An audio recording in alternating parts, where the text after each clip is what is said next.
आप अररिया से बिहार से चल कर आए, हम आपका धन्यवाद करते हैं। दिल्ली मोर्चे में आप लोगों की हमारी बात जो है पूरे प्रदेश बिहार में पहुंचाएंगे। हम तो जो छोटा किसान है बिहार का, अररिया का, उन्हें यही कहते हैं भी देखिए, हमारा मानना रहा है कि कोई सरकार लोगों से बड़ी नहीं होती, लोग बड़े होते हैं। सन सिटी न्यूज़ में आप सभी का स्वागत है। दोस्तों, आज मैं दिल्ली के सिंधु बॉर्डर पे हूँ। आप हमारे पीछे देख सकते हैं संयुक्त किसान मोर्चा का स्टेज बना हुआ है। हालांकि मैं यहाँ पर मिलने आया था राकेश टिकैत साहब से, लेकिन राकेश टिकैत साहब यहाँ हमें नहीं मिले। पता चला यहाँ आने के बाद कि वो गाज़ीपुर बॉर्डर पे हैं। पिछले 10 महीने से किसान यहाँ पर बैठे हुए हैं। इन्होंने सर्दी देखा, गर्मी देखी, अब ताबड़तोड़ बारिश, रिकॉर्ड तोड़ बारिश हो रही है दिल्ली में। बारिश को झेल रहे हैं किसान। कि 10 महीने हो गए लगभग किसान यहाँ पे 10 महीने से बैठे हुए हैं। 10 महीने में कितने सारे किसानों ने अपनी ज़िंदगी, अपनी जान गंवा दी यहाँ पर। इन किसान से हम बात करेंगे यहाँ कृषि कानून को लेकर के। अब इनके दिमाग में क्या है, क्या सोचते हैं, क्योंकि अभी चुनाव भी बहुत करीब है, अलग अलग स्टेट में चुनाव है। और इनका कहना है कि इनके प्रवक्ता राकेश टिकैत साहब कहते हैं कि हम इनके बीजेपी के खिलाफ जा करके लोगों को मोटिवेट करेंगे, समझाएंगे कि बीजेपी को आप वोट ना करें। राकेश टिकैत साहब तो नहीं मिले, लेकिन हम किसान संयुक्त मोर्चा के दूसरे किसी बड़े नेता से हम बात करते हैं। उनका क्या कहना है, वो क्या सोचते हैं। क्या नाम है भाई आपका? मैं सरवण सिंह पंदेर, किसान मजदूर संघर्ष कमेटी का सूबा जनरल सेक्रेटरी हूँ। हम ये जानना चाह रहे हैं कि आप लोग 10 महीने से यहाँ पे बैठे हुए हैं। धूप आई, सर्दी आई, अब बारिश का भी टाइम है, लेकिन आप लोग यहाँ से नहीं जा रहे हैं क्योंकि सरकार आप लोगों की मांगें पूरी नहीं कर रही है। अब आप लोग कहाँ तक जाने वाले हैं? देखिए, कोई भी अगर हमारी मांगे होती तो शायद समझौता हो जाता। जब कोई अपनी वजूद की लड़ाई लड़ रहा हो, जब किसान को लगे कि यह हमारी अंतिम लड़ाई है, अगर हम इसमें जीतते नहीं हैं तो हमारे खेती सेक्टर में पूरी तरह कारपोरेट हावी हो जाएगा, तो हम खेती में रहेंगे नहीं। अब पूरा देश बिक रहा है, जिस तरह से आज भी देखा, जो न्यूज़ आज कल छपी है, फिर पूरे का पूरा जो संचार क्षेत्र है उसको 100% प्राइवेटाइजेशन कर दिया। आज तो सब कुछ आ गया, तो इसी तरह से सारा तो देश बेच दिया। खेती सेक्टर बचा था, ये खुद प्राइवेट क्षेत्र था, तो इसमें कारपोरेट का कब्जा करना था। तो इसलिए किसानों के लिए करो और मरो की पोजीशन है, किसान या खेत मजदूर के लिए। तो इसलिए बेशक 10 महीने या 10 साल लड़ेंगे, तब तक लड़ेंगे जब तक कृषि कानूनों को रद्द नहीं कराते, एमएसपी का कानून नहीं बनाते, बिजली शोध बिल या पोल्यूशन के एक्ट के बारे में कोई फैसला निर्णायक रूप में करवा नहीं लेते। भी महंगाई भी बहुत ज़्यादा हो रहा है देश में, और अन्नदाता आप लोग हैं यहाँ पे बैठे हुए। महंगाई को लेके क्या सोचते हैं आप लोग? हाँ, देखिए, तो पॉलिसी है ना, वैसे महंगाई हो नहीं सकती। जब आप एमएसपी पे गारंटी का कानून बनाएं तो वहाँ किसान को अपनी उपज को बेचने के लिए कम से कम रेट मिल जाएगा, इससे कम नहीं, उसका अच्छा होगा। और बाज़ार में काला बाज़ारी नहीं होगी, क्योंकि वो एमएसपी तय है तो बाज़ार में उसकी उपलब्धता बहुत ज़्यादा रहेगी। जब प्राइवेटाइजेशन ज़्यादा होता है तो उसमें किसान को तो कुछ भी नहीं। जैसे बिहार आप देख लीजिए, बिहार में 2006 में मंडी तोड़ी गई, तो ये कहा गया कि यह दुनिया का आधुनिक जो है स्टेट बनेगा, तो बिहार सबसे पछड़ा हुआ स्टेट बन गया। तो अब वहाँ जो धान जो एमएसपी तय होती है उससे तो 1000 रुपये नीचे बिकता है। वहाँ मक्का रुलता है, मूंग रुल जाती, कुछ भी नहीं। तो जो खाने वाले लोग हैं उनको वो बहुत अधिक दाम में मिलता, किसान को कुछ नहीं मिलता। तो ये स्योनजोदिक तरीके से जो कुछ किया जा रहा। अब सब जो बाज़ार है पूरी तरह कारपोरेट के हाथ में, अंबानी अडानी के, तो वो हमसे, जैसे देख लिया हिमाचल का आ रहा है, तो वहाँ सेब तो उन्होंने मुफ्त में ख़रीद लिया अंबानी जी ने, तो बाज़ार में वो 450 किलो बेचे या 400 रुपये किलो बेचे, बिक रहा। किसान अलग से परेशान है और जो ख़रीदार अलग से। तो ये एक नीति तहत सरकार कर रही है। आप लोग कह रहे हैं कि किसान की ज़मीन चली जाएगी इससे, और सरकार कह रही है कि ऐसा कुछ नहीं है, कोई ज़मीन किसी की नहीं छीनने वाली। तो इस पर आपको क्या लगता है, सच में ज़मीन भी छीनी जा सकती है? 100%। किसी को नाम मालूम, उनको बिल ग्रेड की कितनी ज़मीन है वो बताएं हमें।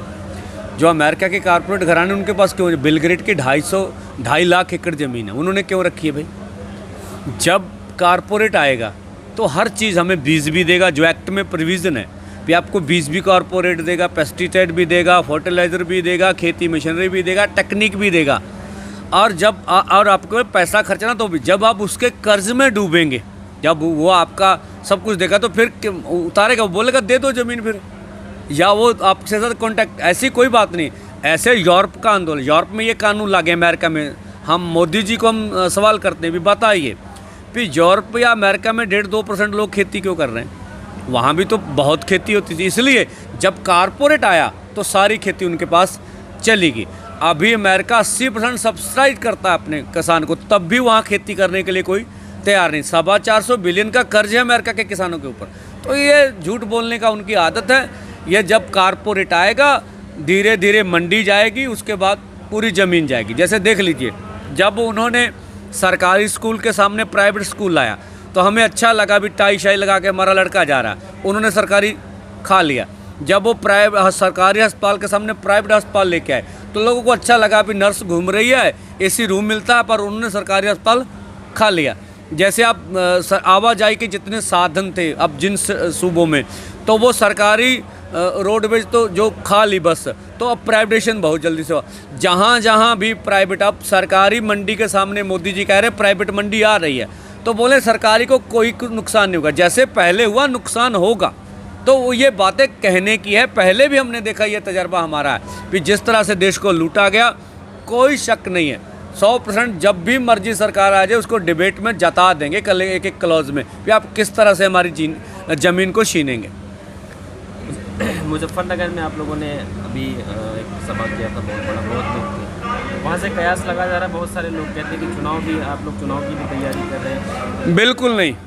हमारी किसान मजदूर संघर्ष कमेटी का संविधान है, हम कभी भी इलेक्शन, सरकार का जो पार्लियामेंट सिस्टम उस पर विश्वास नहीं करते, तो ना इसमें आशा रखते हैं। हमने एमएलए बनना, एमपी बनना, ऐसी कोई नहीं है। अभी तक सब संयुक्त मोर्चा, सभी देश की संगठनों का एक ही निर्णय है कि सबसे पहले कृषि कानूनों पे हम आंदोलन करेंगे, आंदोलन मुख्य हमारा है।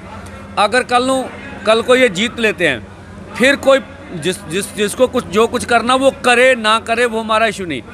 तो अब ये इसमें कोई सियासत वाली बात नहीं है। हाँ, हम ये जरूर करेंगे जिस तरह से पश्चिमी बंगाल में हमने किया, हम देश के किसानों और मजदूरों को ये अपील करेंगे भी मोदी जी को वोट मत दीजिए। अगर इसे वोट देंगे तो औरंगजेब से भी हमसे अधिक ये खतरनाक हमें।